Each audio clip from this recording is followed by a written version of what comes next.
Hoje, a gente vai mergulhar fundo em uma única palavra, Nakba. É uma palavra em árabe que significa a catástrofe. Vamos desvendar juntos como esse termo descreve não só um evento histórico lá de 1948, mas também um processo que, segundo as fontes que analisamos, continua até hoje.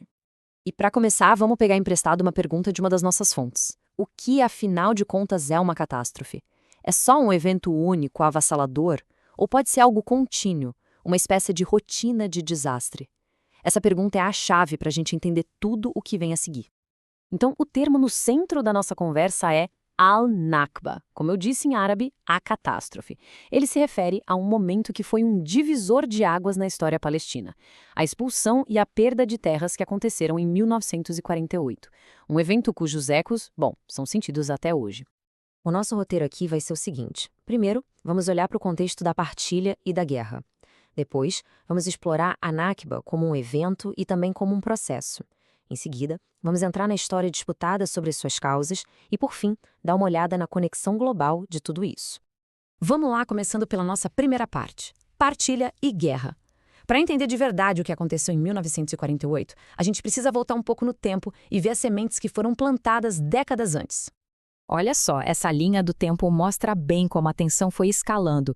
Tudo começa ali no finalzinho do século XIX, com a ascensão do sionismo. Depois ganha um novo contorno com o mandato britânico, em 1922, e aí a coisa atinge um ponto de ebulição em 1947, com a proposta de partilha da ONU. O resultado, em maio de 1948, a declaração do Estado de Israel e o início da guerra foram quase que imediatos, um dia depois do outro.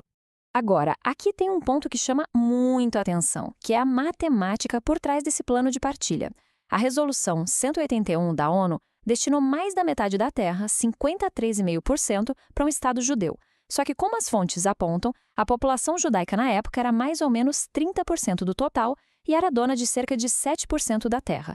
Essa desproporção é um ponto central para a gente entender as reações que vieram logo depois. E as reações ao plano, não poderiam ter sido mais opostas. De um lado, a liderança sionista aceitou a proposta. Do outro, a liderança árabe e os países vizinhos rejeitaram de forma categórica. Essa divisão total foi o estopim para o conflito armado que estava prestes a começar. Isso nos leva direto para a nossa segunda sessão, evento e processo. É aqui que a gente vai explorar como as fontes descrevem a Nakba de duas maneiras. Não só como um acontecimento histórico isolado, mas também como um processo contínuo que se estende até hoje. Para a gente ter uma dimensão do impacto humano da guerra de 1948, as fontes trazem um número, e é um número pesado: 750.100. Esse foi o total de palestinos que foram deslocados de suas casas, que se tornaram refugiados.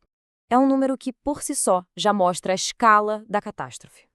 E não foram só as pessoas que foram deslocadas, a gente está falando de comunidades inteiras que foram literalmente apagadas do mapa. Mais de 500 aldeias e cidades palestinas foram esvaziadas e, em muitos casos, completamente destruídas durante e depois da guerra.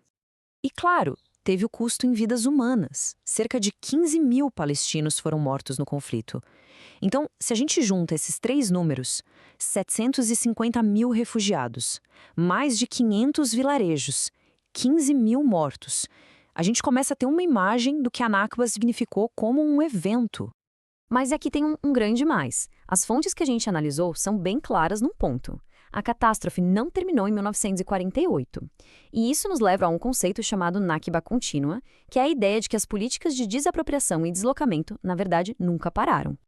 E aqui a gente vê alguns dos elementos que dão corpo a essa ideia. A Guerra de 1967, por exemplo, que gerou um novo êxodo, a ocupação militar, a expansão contínua de assentamentos, os bloqueios, as operações militares, tudo isso é visto como parte de um mesmo processo. Até a própria existência da UNRW, a Agência da ONU para Refugiados Palestinos, que era para ser temporária, acabou virando um símbolo da natureza duradoura dessa crise. Isso tudo nos joga direto na nossa terceira parte, uma história disputada.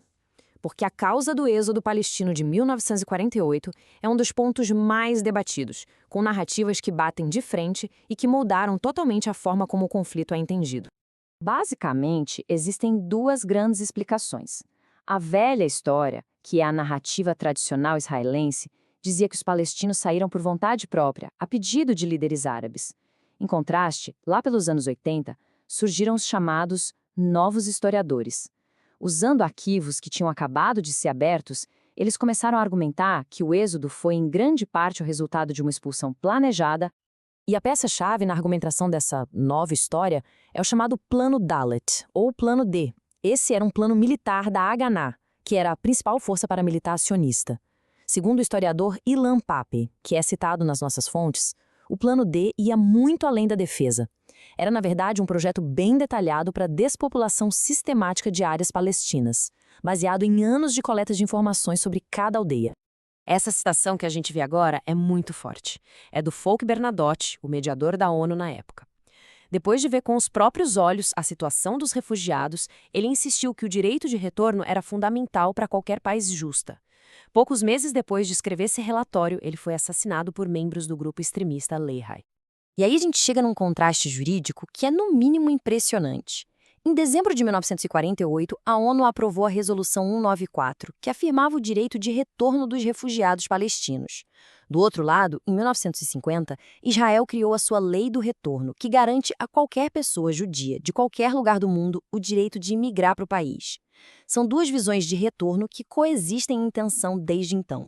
E para fechar, vamos para a nossa última parte, uma conexão global. As fontes argumentam que a Nakba não é só um evento regional, mas algo que tem ressonância e paralelos com outras lutas ao redor do mundo. Uma de nossas fontes, por exemplo, argumenta que essa dinâmica da Nakba, a luta por terra, por identidade, por direitos, não é única. Ela encontra ecos em experiências de populações indígenas e marginalizadas em várias partes do globo, inclusive no Brasil. E essa conexão com o Brasil é bem específica. A fonte traça paralelos entre a violência de Estado lá e a que a gente vê aqui, contra populações negras, indígenas e periféricas. Aponta também que o Brasil se tornou um grande comprador de tecnologia militar israelense. E a alegação da fonte é que essa tecnologia, que é desenvolvida e testada no contexto da ocupação, é depois exportada e usada aqui em operações de segurança. E aqui que tudo se conecta. Entender a Nakba não é apenas um exercício de olhar para o passado.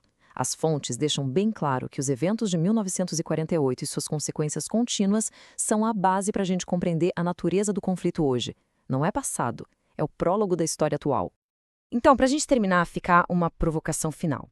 Quando a própria história é contestada, quando a memória se torna um território de luta, o que a justiça exige? É uma pergunta que, até hoje, continua no centro deste longo conflito.